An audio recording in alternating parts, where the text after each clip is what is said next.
Assalamu alaikum. That is, may God's peace be upon you. Welcome back to the power of educating our own. This is a show that is carried out by the Claire Muhammad Schools Network. We are a network of around 19 schools. And in that work, we support each other through various resources centered around strengthening our education system, but also just educating each other on any and everything related to helping to really build up our children, build up our educators, and build up our community. And I am Sister Marsha Nivens Muhammad, and I'm here with Patricia Salahuddin. Welcome, everyone. Assalamu alaikum.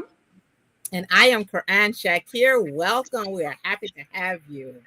And we're very excited about tonight's program, and where we will talk about a subject that sometimes we don't do enough talking about. And that is the subject of special needs of our children as we educate them. And our special guest this evening is Deborah Davis, who I have known now for at least 30 years. And what I know about her is that she's one of our premier educators with a focus on ensuring that every child is able to learn at their pace and they get what they need in the process of learning. And Deborah Davis is really appreciated as a mother in our community who has raised daughters who are very much involved in expanding education and the life around us. So we're happy to have Deborah Davis join us on the power of educating our own. Welcome, Sister Deborah. Thank you for inviting me. I'm so excited. Yes, so I'm excited to have this conversation, right? Because last week we talked a little bit about special education and being able to address the needs of our children in our school system, mostly, Islamic schools, maybe even African American schools that aren't as large, maybe don't even have the resources that a larger school system would have. And so it's good for us to be able to continue this conversation because, like Sister Karan said, we don't necessarily give enough attention to it. And people are eager to have more resources because sometimes, they struggle with how to address our children who have these very delicate needs that we're perhaps not used to addressing. So, Sister Deborah, tell us about yourself. Tell us, how you got into this work and why it's so important to you. Okay. Well, first, I'd like to say in the name of the Creator, in the name of God, and I am blessed and I'm happy to be here. And I pray that the information that I share with you will be helpful. The first thing I wanted to do was talk about the program name. The name you chose, The Power of Educating Our Own, that is powerful. And I'm going to do a little quick PSA for your program next week. The young lady that's presenting, I heard her speak, and she has a dynamic amount of information about how we educated our own children. She goes way back in time. And I think she's working on her dissertation on this particular subject. And, don't miss next week's show because she is so impressive and has so much to share. A little bit about me. My mother was a teacher, and she taught me never let a stranger teach your child. Okay, you're not children, but you should know something about me if you're going to hear what I'm speaking of. That should be the foundation for you to accept or, contemplate, think about what it is I'm saying. I have a bachelor's in psychology, and I have a master's in special education. Now, what I did was I took psychology and education, two areas that I truly, truly love, and the natural progression was special education. And I've taught in an urban setting, a suburban setting, an inner school setting. I've taught in the North. I've taught in the South. In the South, I've taught on the North side and the South side. And that's different when you're in different cities. I've taught elementary, middle, and high school. I've been a presenter and a guest speaker at several colleges and universities. And I've been teaching/tutoring since 6th grade. My mother was training me to teach before I even realized what she was doing. When people ask me, what do you want to be when you grow up? And I would say a teacher because that's what my mother was. And I admired her greatly. But later on, I found out that Allah gave me, I was blessed with a skill. I don't take credit for it because it didn't come from me. But my responsibility was to hone it, to nurture it, and to develop it. And I'm always learning, so I'm always doing that. I love teaching. I was blessed with a unique education in New York City. I guess you could call it world studies, showing how everything was connected. We teach in a very isolated way, geometry over here, physics over here, biology over here, but everything is connected. And we miss a lot of that in our education. So I'm always about making the connections and having that connectivity. My company, I have a company called Transcendence Educational Services. We are transcending to a higher level. In this company, the roles I play are teacher, tutor, advisor, trainer, professional developer, master teacher, consultant. Now that sounds like a lot, but those of us in education know that a lot of these areas overlap, so I'm not running myself ragged. Transcendence, which I call TES, focuses on 2 programs. One is PAL, Parent Assisted Learning. We can't do anything without teaching our parents the part that they play. I don't care how much money you spend on programs in school. If you don't have that parental involvement, you're going to be frustrated at the end. So one program is PAL, Parental Parent Involvement, and the other program is Homeschoolers Prep, talking about homeschool, teaching our own. So I'm going to give you, I'll put the website in the chat if I may, and that way, pardon? Absolutely. Put it in the chat so we can share it on the screen, and we'll share with our AM 360 listeners as well. Right. And that way, I don't want to take up all of this time to talk about that. You can go to the website and get a more detailed idea of what I do. So it's the PAL, Parent Assisted Learning, Homeschoolers Prep, and presenting, making presentations and giving workshops. Now, the intended subject of this program has to do with children with special needs, how to serve children with special needs when they are not identified at the school and the school may not have a program for them. I don't separate those who are identified from those who are not identified because we having the same problems or very similar problems with both groups, okay? So anyway, the first thing is if you have a school and the school does not have a program, well, develop a program. Okay, that sounds simple. And I know it can be complicated. But okay, your question is, what kind of program? Do you want a program like the public school? Do you have the funding that the public school has? They have departments, they have divisions, they have lead teachers, they have liaisons, they have supervisors. If you don't have that kind of money, then what do? All right. One of the things you can do is you can acquire a special ed teacher to work in your school. Another thing you can do is you can require a special ed consultant to work with your school. Another thing you can do is you can require teacher training for your staff. Now, when you have a special ed teacher that you acquire for your school, if she herself has a classroom, there's not a whole lot she's going to be able to do in training other students and teachers and parents. If you have a special ed consultant, you may have part-time, full-time, they can handle and deal with students, teachers, parents, administration. And then teacher training, of course, this is where you have someone coming in to do workshops, seminars, professional development. All of this needs to be done on a consistent basis. All of this needs to be done on a consistent basis. Now, you may say, where do I get the money to do all of this? That's where you have to come in with your creativity. I don't know whether you do fundraising. I don't know whether you assign a certain portion of the funds that come in for school for that. I don't know whether you're going to use Title I and Title II monies. Those monies are available. Every school that gets a child that has an IEP, that's an individualized educational program or plan, every school that accepts a child with an IEP receives money from the state. What do you do with that money? That money can be used to pay for uniforms, to pay for books, to help pay tuition. It may be even used to help pay for a consultant. You choose how you're going to fund the program.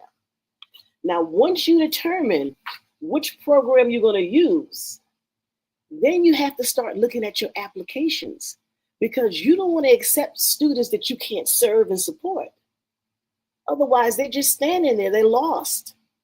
They get lost in the shuffle. I've seen this happen in the public school and in the private school. You don't want to have a student admitted to your school and you are not supporting them. I taught at the University of Islam in New York City back in the 70s. Director Clark, who is also known as Muhammad Sadiq, Imam Muhammad Sadiq, he didn't want to turn away any student. Whoa. He didn't want to turn away any student, because back then, Muslims in the Nation of Islam, we didn't want our children in the public schools. So what was the result of this? The boys and girls didn't go to school together. The boys went in the morning, the girls went in the afternoon. In my class, I had 50 boys in the morning. Yes, 50. And I had 50 girls in the afternoon. Whoa. So they only went half a day, but they went year round. How did we address this problem? Dealing with those students that needed special assistance, special support. The teachers every Tuesday were taught. We were trained. Those who had degrees taught those of us who didn't have degrees. Farrakhan taught us. Sessions were supposed to be an hour. Sometimes they lasted all day. We were furiously taking notes. Muhammad Sadiq taught us, same thing. And everything was related to what we were doing and how we could do a better job. Sometimes we had invited guests that came in and spoke to us. So we were constantly getting that training to help us deal with these issues. Now, keep in mind, when we're dealing with students with special needs, private schools, or we used to call them parochial schools, they don't have to have certified teachers on staff. So the teachers they receive, that they use, may not have had this teaching or training in special ed. Even if you're a regular teacher, general ed teacher, you're going to have 1 or 2 classes in special ed. But if you don't have a certification, then you don't have that. So how do you get that? You give it to them. This training was done year round. Every Tuesday, that was the day for the teachers to train and be taught. And then we can go and apply what we learn. So those are 3 ways that a school could have a program, or develop a program to provide this support for those students. The focus that I have now is on the third choice, which is teacher training. I am writing a book. It's really a manual, a training manual for teachers who need to develop and learn about strategies. The name of the book is Connect the Dots. Remember I told you about that connectivity earlier in my background. That's very important to me. And even when I'm teaching and tutoring, I would tell the student, put the peanut butter and jelly together. Come on, let's connect it, because we are not one-dimensional beings. So the title of the book is Connect the Dots, a collective and interactive approach to developing strategies for teaching challenging students. Now, I said collective and interactive because this book will have you working. I will give you strategies, the strategies we learn in class, the basic ones, the common ones. But I also talk about impediments that students have that may not be listed in those lists of strategies. We've got to take that in consideration. For example, a strategy might mean seat the student in teacher proximity, close to the teacher. Another strategy might be to give that teacher, that student, an hour extra to finish a test. Another strategy might be to remove the student every now and then from the class, let him be isolated in doing his work or taking his exam. So you have a lot of tried and true strategies that may work, but you have to include those impediments. In the class I taught with 50 boys in the morning, there was nowhere for me, no place for me to send that student. Everybody else had full classroom students. So I had to come up with something different in order to answer that need that he had. If a student is hungry, can you think straight when you're hungry? No. How much do you think your teaching is going to get through? If a student's shoes are too small or too tight and his feet hurt, these are all experiences that I've had, you know. So what do you do? How are you going to handle that?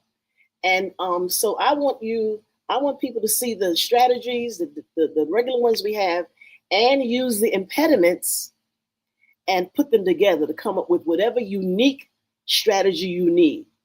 Now, some people may say, oh my goodness, that means I got to have a unique strategy for everybody? Not necessarily, because you can use a unique strategy for several people. As your brain gets used to looking for answers and making connections and finding ways to serve unique and challenging students, then it's going to start coming to you very, very easily. But this is the focus of this book, this training manual, to have you understand that we are not a one-dimensional being, and there's more to us than just he has ADD, or he has ADHD, or he's TBI. So the manual explains all of these acronyms, what they mean, describes them, and encourages the reader to come up with their own ideas. Now, this book is for students because some of the stories are gut-wrenchingly funny. Really, they are. And it's for parents. It's for teachers. It's for college students who are training to be teachers. It's for administration. It's for the 5 fingers of education. There are 5 fingers in education: students, parents, teachers, administration, community. Everybody has to be trained. Everybody needs information. Everybody needs the workshops. Everybody needs the seminars, because all of that together is going to result in positive growth in our education system, whether you're in private school or public school. So that's the third part is the one that I'm focusing on now, the teacher training, even though I've done all the others and will continue to do the others. I am in the book, I divide the stories into case studies. And according to Harvard, this is one of the best ways to learn. You have a case study. I give you the student's background information. I give you the school background. I give you the setting. I give you the main characters, and I describe the behaviors. And you pick out, the reader, pick out those strategies that were used. You find the impediments, and then you come up with other strategies that may also have been used. Because every story doesn't end in happily ever after. Sometimes, the goal was not reached. And all of these case studies are students that I taught myself. Now, the first volume has 4 case studies and a story. So I'm going to have other volumes. I have over 40 stories. I've been teaching for over 50 years, so I have a lot of stories. But in either case, that's the purpose of this book, which matches up with what you say you want to do in this broadcast. So come questions, anything. Listen, that was awesome, right? And so I'm just soaking it all in. I was like, oh wait, okay, now I gotta take notes. She talks about the five fingers of education. Wait, was it of education, right? The student, the parent, the teacher, the community, administration and community. Yes, administration and community. That's golden, right? And so, if you're just joining us on the Power of Educating Our Own, We have with us today Sister Deborah Davis, and she came out the gate with it, y'all. She came out the gate with some good tools for us. And so for those of you who are watching us either on social media, Facebook or YouTube, or for those of you who are listening to us on AM 360, we are having a discussion today about addressing children with special needs, particularly in the like a homeschool setting or an Islamic school setting, but really like these smaller, intimate settings that perhaps don't have all of the resources that a public school system or a larger system would have. She just told us, she gave us some insight into her book. So now we all got to run out and get this book when it comes out. And it's Connecting the Dots, a collective and interactive approach to developing teaching strategies for challenging students. For those of you who are watching us on social media, feel free to drop in the chat where you're watching us from. We have a few people already who have chimed in. We have Mara, who says she's excited to be here. We have Brother Anthony, who has consistently been joining us. Thank you, Brother Anthony. Walaikum assalam. He gives us the salams. We also have Al-Islam in the United States, who has also consistently been joining us. So we appreciate you for returning. We have Sister Rashida. She says, salams, ladies from Vancouver. Good to be here with you again. And yes, we have been seeing her for the past couple of weeks. We also have Imam Bilal Hassan, Queens, New York in the building. Sister Khadija Key, also Queens, New York in the building. And so, I just wanted to acknowledge those who are joining us online. And we also have some listeners with us on AM 360. And so far, it has been a good conversation. Sister Deborah telling us about, her history in education, and then particularly special education. So I'm gonna toss it over to one of my co-hosts to ask a question, because I'm soaking all of that in. Alhamdulillah.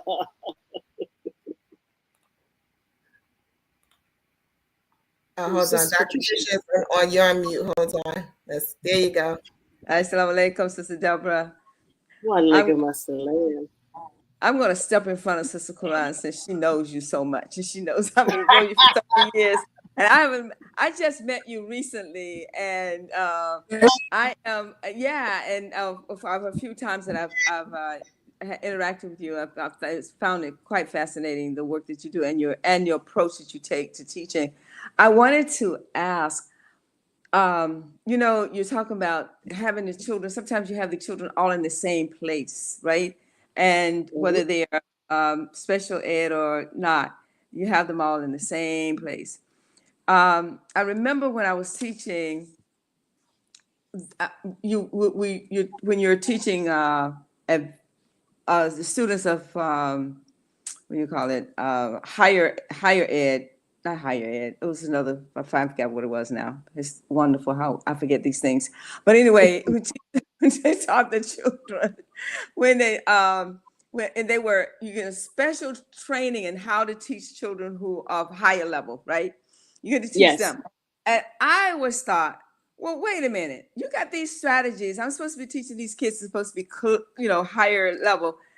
I can use these strategies with these kids who are not, Yes. And so I would use those same strategies that I was teaching in the advanced like a gifted and talented or yeah, exactly, those children. And I would teach those. I take those same things that I learned how to teach them advanced language. I could also teach them about the other students who were considered honored or regular students, right? So my question is, have you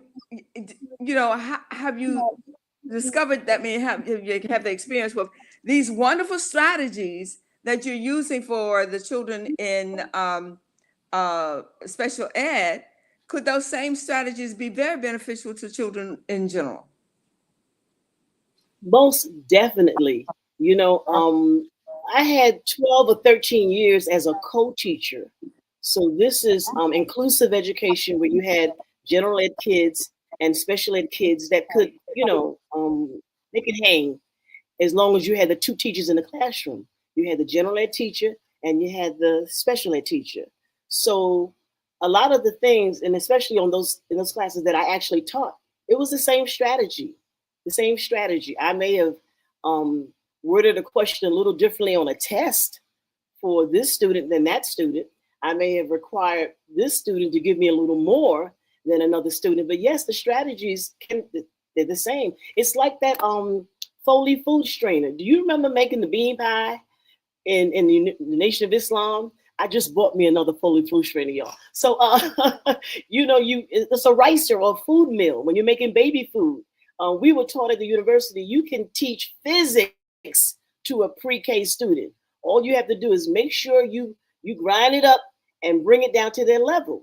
So you have that same thing, the same concept that you can use in the strategy in the same classroom, same lesson. You can do the same thing. Yes, you can use them. They are interchangeable. Thank you. Does that answer your question? Yes, that's definitely answered my question. Yes, indeed. Thank you. You're welcome. Alhamdulillah. And Deborah, I'm so grateful to have you here as well.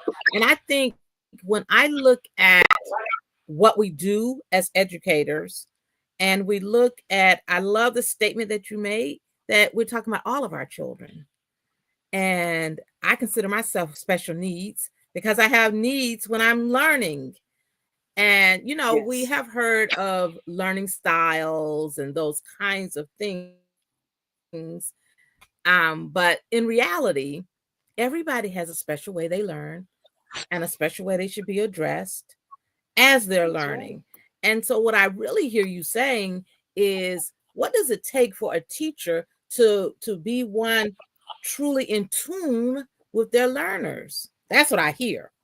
And then when you're in tune with your learners, you develop ways to make sure you're reaching all of them. And so Yes. that's what I hear. And you can correct me if I'm wrong. So then the question is, how do we make that connection? How do we determine what's best for different learners? And I have had students in the classroom where people will come to me and tell me this student has an IEP, that is, for our listeners, an individual education plan.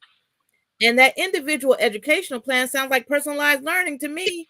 And that's what I think is important for all of us when we're learning. It's to have that. And last week we talked about, if you're a seamstress, don't try to make a dress to fit everybody in the classroom. You want to make sure you're tailoring the lessons to fit the needs of the learner. So I hear that. And so definitely I want to know, how do we make that assessment and determine what's needed? Okay. I want to say that my mother, who I see her as a consummate teacher. My mother was a single parent raising 3 children in Harlem. And she went to bed with the typewriter, books, and papers. And she woke up and just picked them up and kept grading. She had, before IEPs were popular, before we understood what they were, she had an IEP for every child in her class. She taught general ed. She had a folder, what their challenges were, what their strong points were, what they needed. She had done that. And I grew up looking at that. Okay. So now when you're dealing with finding out how to approach these students, how to connect with them, the first thing is you have to know your students. You have to know your subject and your subjects. Farrakhan used to teach that. You may know your subject, but if you don't know your subjects, who are you teaching? The blackboard? So we were trained, and teachers are trained to do this now. When students enter a classroom, the public schools now have you stand at the door so you can watch the children as they come, watch the children. They want you to monitor the hallway so no fights will break out. Well, at the University of Islam, and a lot of my children training came from there, that's why I refer back there, we stood in the doorway not to stop fights. We weren't going to have fights now. We were looking into the eyes of that student, the face, everything when they came to that door. Does he have a haircut? Is his face ashy? Can you tell he didn't brush his teeth? Did he wash his face? Is his has on a new tie, a new shirt? So we were taught to hone in and really study our students so that we could speak to them accordingly. Oh, Hassan, that's a nice haircut. I like that. Oh, Miriam, you have a new blouse. Yeah, new shoes. Ooh, girl. So and so. Are you, Yusuf? Are you tired? Did you get enough sleep? That personal connection. All right, that's number one. Number two, when you're talking and having conversation with them, you find out what they like. If I have a learner, a learner that has challenges, I'm going to find out what they like, and that's how I approach them. If they like basketball, I'm coming from that angle. If they like football, I'm going to learn enough to come from that angle. With boys, they like food. So a lot of times I came from the food angle. I didn't bring food to school, but I would say things like, okay, what kind of student do you want to be? Do you want to be the kind of student that if I want to barbecue some chicken, I just season it and throw it on the grill? Or you want to be the kind of student that I season it and I let it marinate, let all the seasoning seep all the way in, and then I throw it on the grill. Oh, we want that one. We want that one. Ooh, Sister Deborah, you're making us hungry. You have to find a way to connect to them. And it really doesn't take as much time as people think it does, because we were also taught the most important thing about your lesson plan was not your objective. The most important thing about your lesson plan was your motivation. How are you going to get them to pay attention to what you're introducing? And Sister Hasiba Ali, who just passed a couple of months ago, some of you may know her. She's from the Virginia, D.C. area. She taught with us in Harlem, and we were just talking about that 2 months ago. That motivation being the key in the lesson plan, and how people have lost that. They're so busy, writing down this and writing down this standard and writing down that standard. They have forgotten to figure out, how am I going to get them to pay attention? Because you can't teach anybody that's not paying attention. So you have to get their attention. You have to find out what their likes are. And you can have that with just a 5-minute conversation. They call it SEL today, social emotional learning. But how everybody doing okay? Assalamu alaikum. What you do last night? What you do this weekend? Did you see that movie? Whatever. So the more you get to know them, the more you can figure out how to connect with them.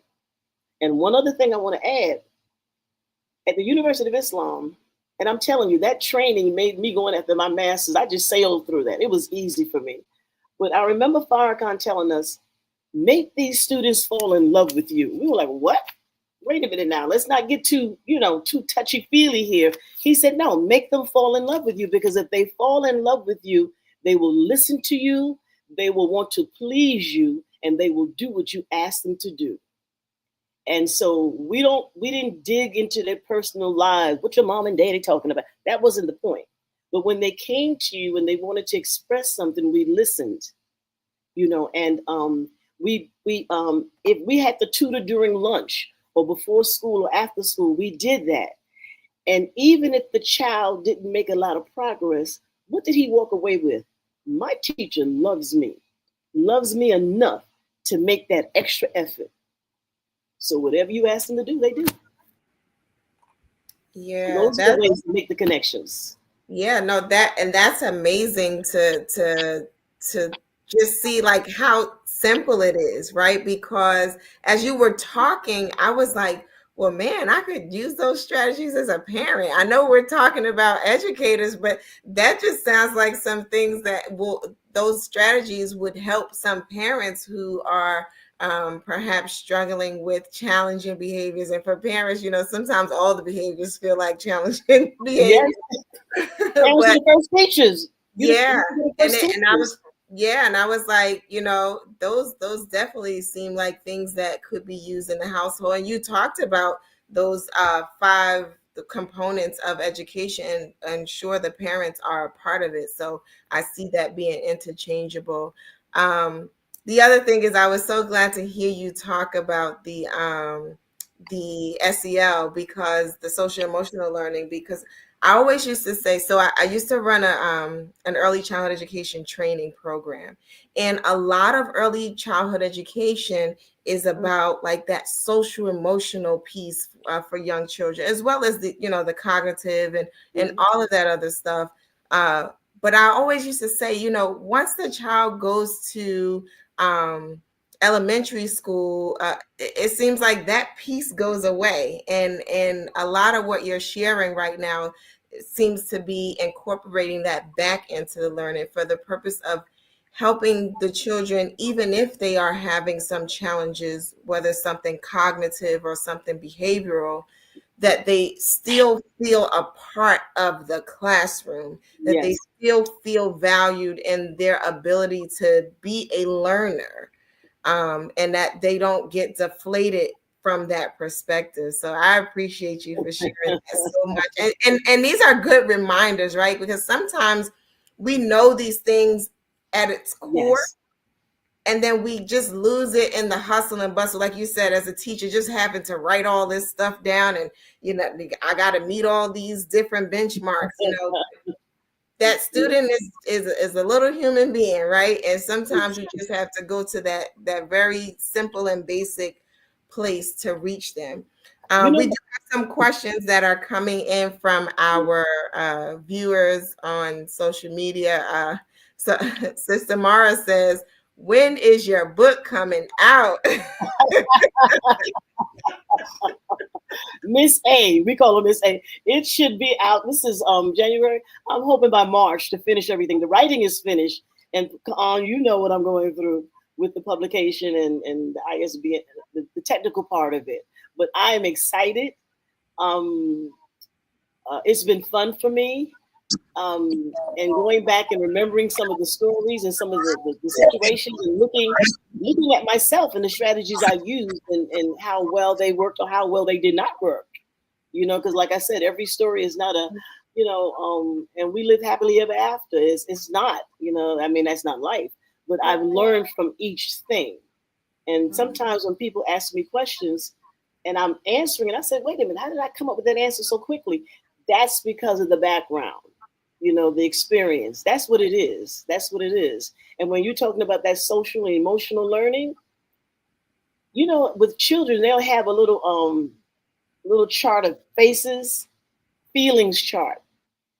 And you look at the chart and you point to what what feeling that you're having that day. You can take that to the high school level. Let them make a feeling chart. So they've got to do some acting and come up with, what is your face like when you're mad and when you're, happy, and can other people tell? In addition, I use synonyms. How are you feeling today? Good. Give me another word. Give me another word. Stupendous, wonderful, marvelous. You are increasing vocabulary. You're teaching the use of synonyms. So, something simple, same thing that you teach the little ones, can be added on. So, Miss A, hopefully by March. Beautiful. And I have another question coming in, and then I do have some questions from AM360 as well. But online we have, how do we create a culture where the 5 components of education can work together and support each other? And that's coming from Sister Najiba. How do we create a culture? Okay, so we're looking at utopia here. Okay, the first thing is everybody has to understand that they have a part to play. If people don't understand they have a part to play, then, it's like having fingers and maybe 2 of them have arthritis. And, if you have 2 of them that have arthritis, you can't do the things that you would normally do if you had 5 working fingers. So everybody has to be aware, and they may have to be taught so that they are aware that they play a part. Everybody has to be taught and be made aware and be given that teaching, be given that information. Everybody. You ever seen the movie Lean on Me? Okay, with Morgan Freeman? Yes. One of my faves. But there's a part in the movie where he's connecting with a mother that he knew when the girl was in elementary school, and now she's high school, and the mother wanted to give her up. And when he talks to her and they come to an understanding, then her high school student is sitting at the table working, and her mother's right there. And you may say, I don't need to be there with my high school students while they're working. Yes, you do. They still need support. We think that because they can take care of their physical beings, that they don't need us anymore. They do. They need us. They need us to discuss what they read. They need have them teach you something. Say, teach me that what you learn in geometry. Oh ma, you don't know geometry. Okay, break it down for me so that I understand. You know, I went through book bags to check. Oh, that's my personal property. You don't have any personal property. I bought the book bag, you know. So I'm going to go through and see, because you may need help to organize your papers.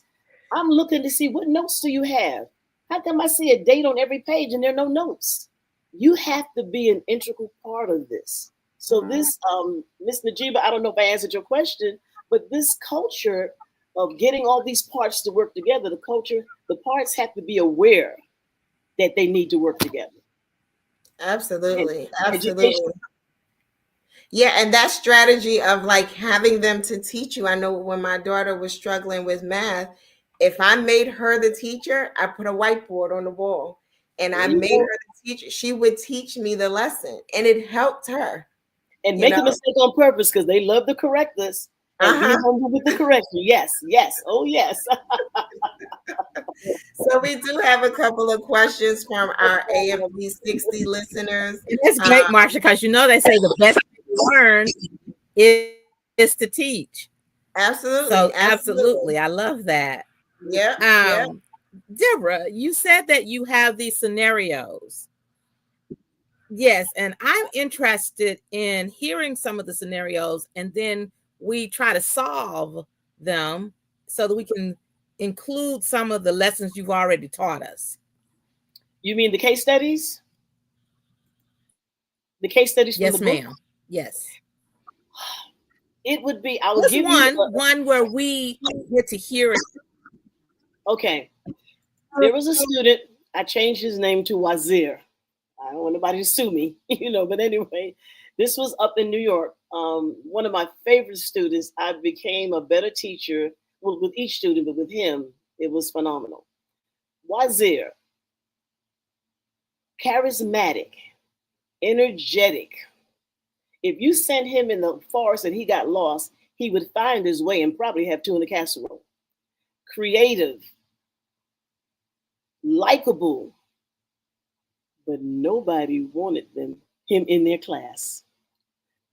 He was not diagnosed. He was so active, he couldn't keep still. He was up and down, had a lot of energy. He would be crawling under the desk, tying the shoestrings of somebody else. So when they got to get up, they would stumble, they couldn't get up. He would take stuff off their desk and hide it and crawl back. And he said, "What are you doing on the floor? I got to pick up my paper." Now, the crowded classroom was just hard. So Wallace was bright face, bright eyes, but didn't want to do work, never brought a notebook or a pencil to school. So that's my first story. So did you want more information?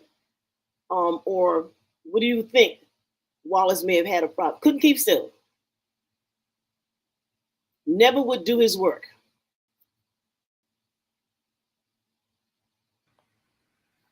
Sister Quran, was that what you were So looking for? you want me to give some of the I want to know, like, you would give us scenarios, and then from that Say that again? scenario, we have the obligation then of figuring out what we would do. Okay, in the book, that's what you do. In the book, I Is give that you the what you're saying? scenario, and then you have questions to answer and things to come up with. So for the sake of time, in this instance, Wallace was undiagnosed, but he had ADHD. He had ADHD. He couldn't help himself. And there was no medicine we were taking then. Wallace didn't come to school with any books. He was a latchkey kid. He and his brother went home, and their grandmother didn't get home. Remember, they got out around 12 or 1. Their grandmother didn't get home till 6 o'clock. She worked in a factory. She was tired. She didn't want to raise these grandchildren. Their parents were addicts, They were, they had issues with addictive substances. So she was left to raise children again, working in a warehouse somewhere. Um, she brought his shoes off of the counter. You know, when you go to the clearance center in a department store and the shoes would be on a table, that's how she bought his shoes.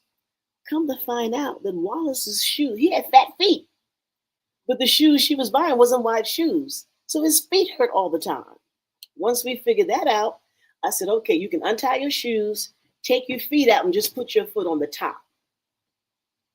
All right, because every time he took his shoes off, put your shoes back on. Somebody would tell him, put those shoes back on. So once I let him do that, then there's no need for him to go up underneath that desk and start messing with anybody else. In addition, he could not read. He was dyslexic. The letters were all, we found this out. I found this out later on. So I established with Wallace, I made an office area down in the basement of the school, and I would take him down there where he and I together, just he and I, would work on reading. And he was my main monitor. He wasn't the only monitor. I couldn't do that. I had to give other children a chance to be the monitor. But if I sent Wallace to find somebody or to give somebody a message, if they weren't in the office where they would normally be, he was going to find them and come back to me with an answer. And so my strategy was to work with him individually. My strategy was to allow him those leniencies where he didn't have to have his foot in his shoes because his feet hurt. Send him as a monitor. And one day he told me, he said, Sister Deborah, he said, I think you just send me on these errands because you want to get rid of me. And I looked at him and I said, okay. I said, you said from now on, I'm going to send you. Oh, no, Sister Deborah, I go. But he was right. I was wanting to use up that energy. And then I had to fight his grandmother because she was telling him, Sister Deborah is a new Muslim. How can she teach you Islam? So I had all these impediments and I had to work around that. And Wallace loved me and I loved Wallace. And he did what I asked him to do. You know, all those things, he did what I asked him to do. So that's one of the stories, one of the case studies. And then I asked the question, did this student fall through the crack? And what could you have done that was maybe different, that might have been helpful? Because I'm not perfect, you know, and so you're going to find something that we could use. And then hopefully we can have a podcast or a blog rather, where people can submit some of their strategies that they've come up with and other people can benefit from that.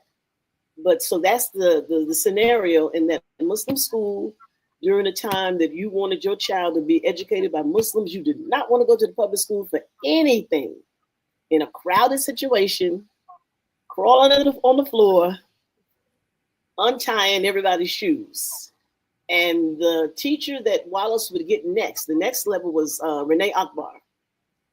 And she would be standing outside my classroom, peeking in my window. And I was a supervisor. And I was like, Renee, what's up? I mean, don't you have a class? What are you doing? And she said, you got Wallace to bring a book and a pencil to school every day. I want to see what you're doing because I get him next. And we shared, and she got Wallace to do the same thing. That's Wallace beautiful. loved us. Yes, got us to do the same thing. Yeah, that's beautiful. You know, and I hear when I hear you tell that story or give us that case study, I hear being flexible. You know, and even when we were having this conversation last week, I also heard that like it's important to be flexible with our children because sometimes, you know, it's like this way and only this way. And if you don't do it this way, it's a problem. And it's like, okay, but that flexibility does allow for them to blossom in a way or even unblock some things that are perhaps stifling them and help them to grow in a way that's like authentic for them, you know. A lot of people think in special ed that we're going overboard to baby these children. We're just evening the playing field. Right. If you got a learning disability, if you got ADHD, you can't help it. That's a chemical balance issue in your body. And if your parents are feeding you a certain kind of food and you're on medication and they don't know or whatever, you can't help it. There's some skills that we can give you, some coping skills, but this is a real thing. And people say, well, he can play basketball or he can play football. If he can do that well over there, he can do this. No, it's not the same. So we're not giving them extra in the sense of giving them more or spoiling them. We're just leveling that playing field so they have a good chance. Absolutely. So we do have some questions from AM360.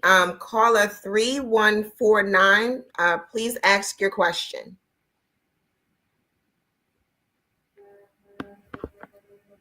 Caller 3149. That's 323. 3149. Okay. Go ahead. You can ask your question. Oh yeah.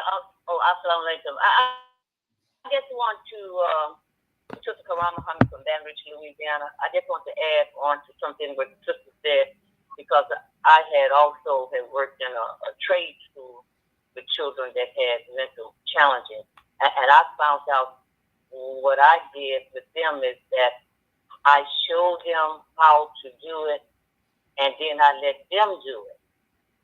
And that was and you'd be surprised that and I didn't do it for them. I let them do it. And then I just made sure as I watched them, just correct them if they got too far out, But that's, and they did good. That's good. They did good. You'd be surprised what they could do. And what it is that they don't think with their mind, but they use their hands. That's what they was really good at, is using their hands, and that's what was good for them. So a lot of times that's what, and I even try with my children too. They don't have mental challenges, but I just show them what to do and let them do it. I didn't do it for them, and I just watched them do it, and that was very helpful. And the parents loved it. They didn't think that their children could do that. They didn't think they could do it. They'd be surprised what they could do. They made very good pictures. They made calendars. They made books. And Thank you so much for that. Thank you so much for that. She's talking about tactile learners. You have visual learners, you have auditory learners, you have tactile learners.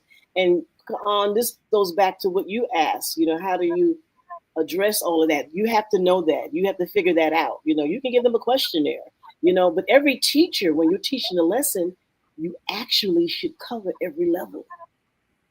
You should give the information in a way that the auditory learner is going to pick it up, the visual learner is going to pick it up, the tactile learner, yes. You need to cover all three of that when you're presenting your lesson. And that doesn't have to all three be in one day or 1 hour. The lesson may be a 2-week lesson or a 3-day lesson, whatever, but you need to cover those learning styles so each child can catch on to what resonates with them more. Absolutely. And she talks about modeling too, right? And that, that's something that we absolutely have to keep in mind, that yes, children may need a little bit more modeling than other children. Some children see it once and can duplicate it just off of that. And other children just need a little bit more of that modeling. And we should just be modeling in general, right? I think a lot of times the pressure in education comes for some children because that expectancy, like, oh man, I have to have it. 90 and seconds. That creates some pressure for some students. Other students thrive off the pressure, but some just kind of struggle because it gets, oh my gosh, I got to get it, and I got to get it in this time frame. And so that modeling helps to maybe take some of that off for them. So I do have a question from another caller, AM360, caller 8771. Ask your question or make your comment. Yes. 60 seconds. Yes. Assalamu alaikum. This is Sister Clara Muhammad, STEMschool.com, SisterClaraMuhammadSTEMschool.com. Funding. I like to address funding. That's been a problem. In the Muslim Journal, they only list maybe about 7 Sister Clara Muhammad schools, and we know it's a problem. Now, the Trump administration is going to offer religious schools funding vouchers, Jewish schools and Jewish synagogues and all that, and Christian schools, Catholic schools. So we want to know if are the Sister Claire Muhammad schools going to look into this and organize themselves and really do research. 10 seconds. If we could get monies, our teachers need salaries. They have rent and car note, insurance and all that, or mortgage or whatever. They need to live. And so I want to know, is the Sister Claire Muhammad School Network going to look into the monies coming down from the Trump administration? That's my question. Thank you so much for the question, brother. And absolutely, any funding that is available, we do look at and we vet. We see if it's beneficial to our school system, and even if we qualify, because sometimes there are some stipulations from state to state that in terms of the work that we do with the network, we're across many different states. The network has full-time schools, weekend schools, we have online schools, we have a school out in Bermuda. And so we look for opportunities that are going to serve our interests in the best possible manner. And sometimes we find out that it benefits some of us rather than others, and we share that information for those who would qualify. So we thank you for bringing that up and sharing that with us, and we will make sure that we are sharing that with as many of our schools in the network as possible. So we really do appreciate you for bringing that up with us. Let me see if we have some questions or any comments for those who are watching us on social media. I want to make sure that I get them all in. Just a couple of comments. Sister Rashida said, it takes a village. Allah bless you, Sister Deborah. It takes special teachers like you all that care about the children, subhanAllah. Mara said, you said we call her Miss A, right? There is a rise in diagnosis for special education in the public school system. It seems as though the public schools are seeing this more as a business, and this is hurting many children. Is there anything that you can add to that, or any insight that you can give us, Sister Deborah, about the increase in diagnosis? I think that several things. I think that we underestimate the consequences of the way we eat. We are a population now that we eat and we don't get as much exercise as we used to. We're eating more processed foods. That does make a difference. When I was subbing at the Atlanta public school system, the children had PE once a week. What? Once a week, and so sometimes they didn't have it at all, because they had to wait till the next 8-week cycle before they can get it. But I think our lifestyle has changed so much, and the things that we buy that used to have ABC as the ingredients, we haven't checked to see that now it has A, B, C, D, E, F, G. So there are other things in there. So I think part of that is affecting us. The other part, I think, is that some of these problems are things that we could, if we use some basic strategies or basic skills, if we had that 5 fingers working together, we wouldn't have this issue. Some of the diagnosis I know is chemical. But some of the diagnosis, I think, we're just too quick to throw somebody in a category and label them, and then determine that, with this type, we can only do this or we can only do that. I know many parents who did not want who had children that were ADD or ADHD. They didn't want their children to have medication. So they were very, very careful about the amount of sugar, the amount of salt, the amount of processed food, the balance in the exercise and extracurricular activities. And so, it's showing up in more and more of our students being diagnosed. And, there are more boys diagnosed in special ed than there are girls. Interesting. Sometimes I was the only female in the class. And so those are things we have to look at. And also, there were more African Americans in the mixed schools that I was in. There were more African Americans that were diagnosed. So yes, we have to be very careful about that. And yes, there are more diagnoses. And a friend of mine who taught with me, she said, Deborah, do you notice that more of the children that are coming out are being diagnosed as autistic? And I said, yes, I do. And she said, what do you think that's because? So I've talked to my daughter, who's a nurse. I've talked to other teachers, and there's so many children that are being, now I haven't done a study. I have not done a study, but I do believe a major part of it is the food and the way we're rearing our children. They don't go outside to play. They play on these little electronic devices. I don't have a problem with phones and tablets. They have their place, but that can't be our babysitter for our children. So yes, I do notice that there are more diagnoses being done. And we as parents, this is where the education of the parents comes in. We have to take a look at that and see whatever we can do to minimize that. I have a question. Sister Deborah, I have a question because you brought you at the beginning you mentioned that one of your programs is how to get parents involved. So I have my question is related to getting parents involved. I know you can't tell us everything that's in your book, but could you please tell us at least one or two things, ways of getting parents involved, because it's such a major part of the child's learning experience. So could you please give us some tips on how to get parents involved? This is an age-old question, an age-old problem. When my mother was a teacher, it wasn't so much a problem because she saw those parents at church. When she taught school in South Carolina, she saw those same families at church. And after service, she said, now, Miss So-and-so, Hector did, so they was like, he did what? And the parents, when you advocated for your child, that wasn't going up to the teacher doing the Z snap and wiggling your finger in her face. You asked that child, what did you do? And now we're going to go to the teacher and we're going to solve this problem.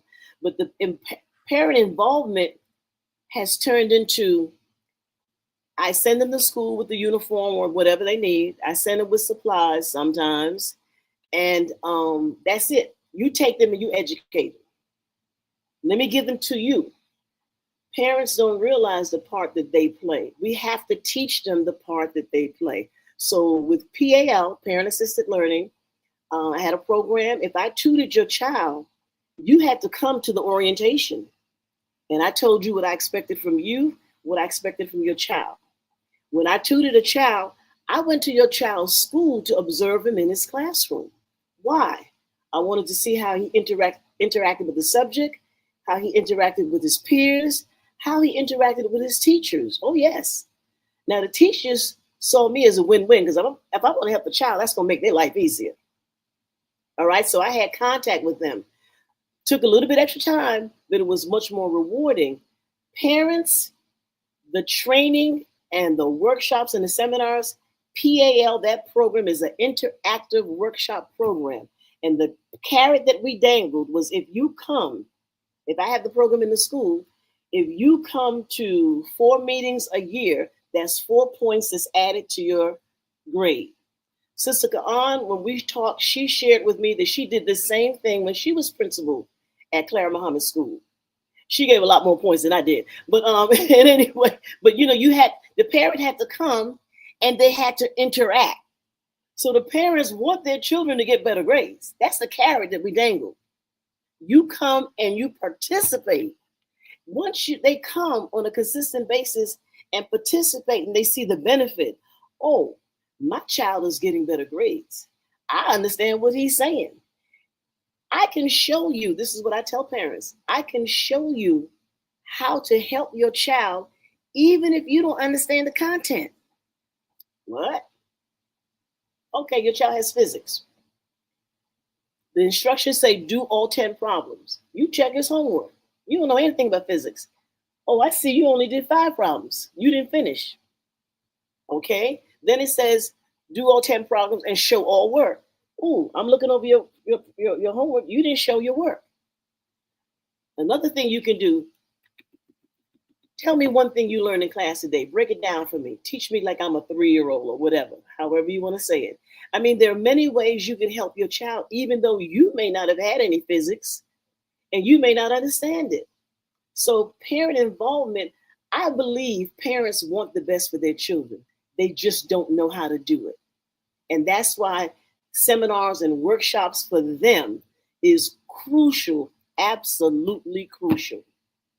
Now they say, okay, we offer these things. We can't get the parent to come out to the PTA meetings. Well, my children went to an Afrocentric school that was right down the block from the Muslim school. You know how we got these people to come to, she had a program every month. Some grade was performing something every month. And because pizza parties on their own don't always work. If your class is performing, well, you know you got all the parents from that class. And then you got it from the others. They're going to trickle in also. So they were doing oral recitation, singing a song, doing something, some activity. And so this would bring parents out. And once they get a taste of the benefits of that, or how good that feels, or how good that looks, then that's how you hook them.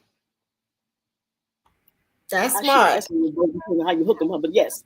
That's smart. No, but it's smart because you're going to go see your baby sing their song.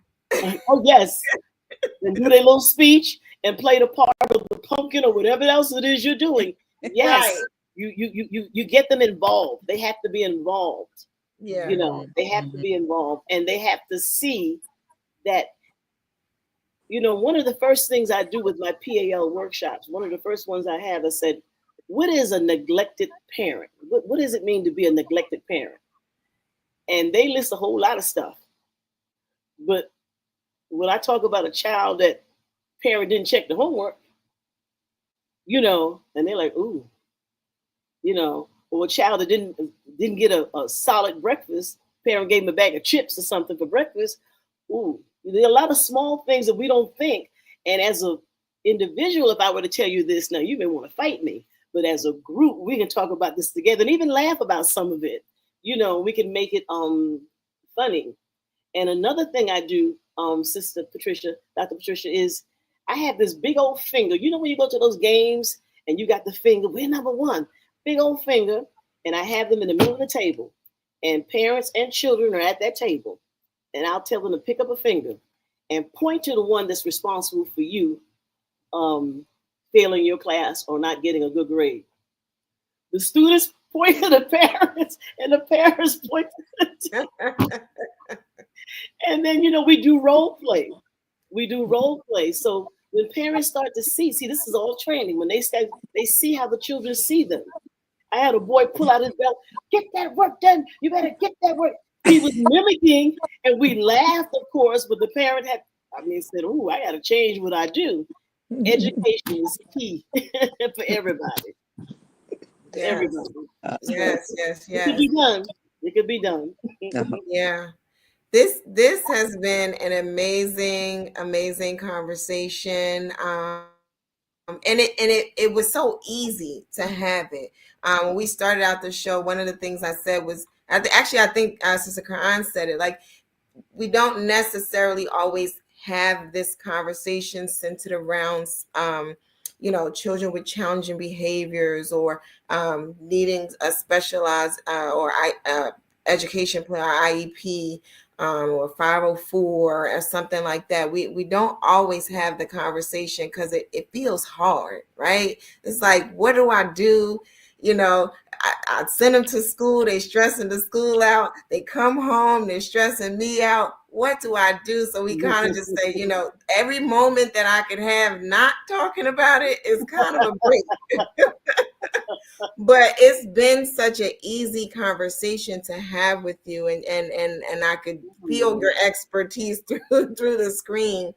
And it's just refreshing to know that we have this book that is coming out so that we can get all the tips and strategies to use when we get into those stuck places, for being able to help our children become the best of themselves, because that's really what it's about, right? And in the process, we become better. You mentioned that Yes. about mentioned that about the student that you gave us the case study for. Like, you became a better teacher because of the experience with that student. So any last words you want to share with us? Any closing remarks you want to give to us? I'm going to keep it simple. And I want to say, I thank because she inspired me. Get that book. Just write it. Just get that book. So she was one of the catalysts to get me moving. But I just want to say that what we are is God's gift to us. What we make of ourselves, that's our gift to God. Ooh, mic drop. That's a mic drop.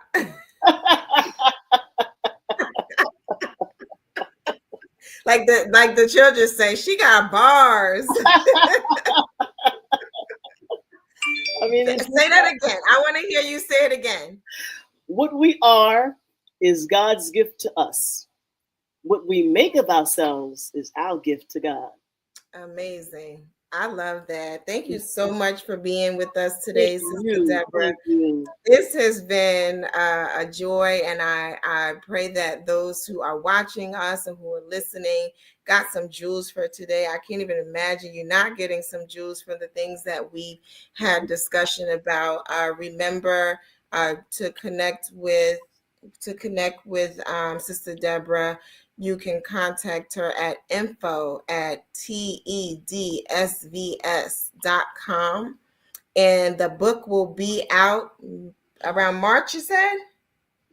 God willing, and the creek don't rise. Inshallah. Okay. On March. All right. Inshallah, God willing, and the creek don't rise, and all of it.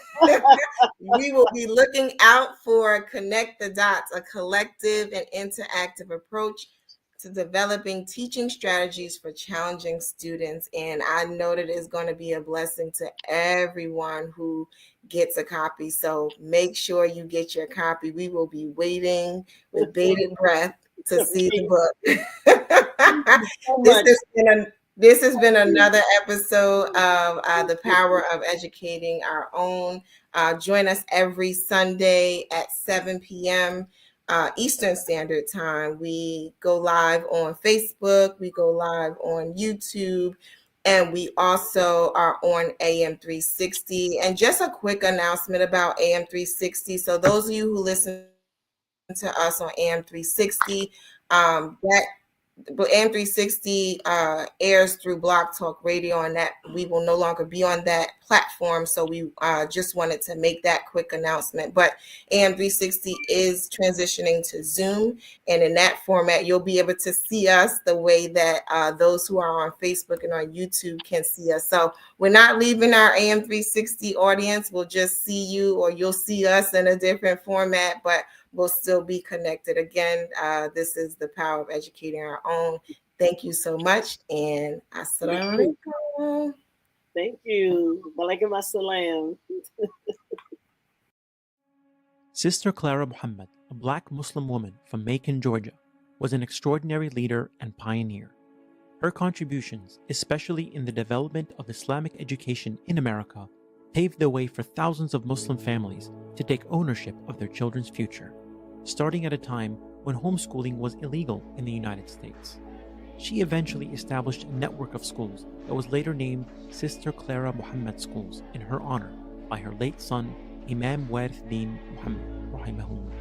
Sister Clara Muhammad helped to establish the important role women had in early Muslim American history and was an inspiration to future generations of leaders. Without her, there would not have been a nation of Islam, or the unique Sunni Muslim community that evolved from it, one that was acutely aware of the concerns and aspirations of women. May Allah have mercy on Sister Clara Muhammad.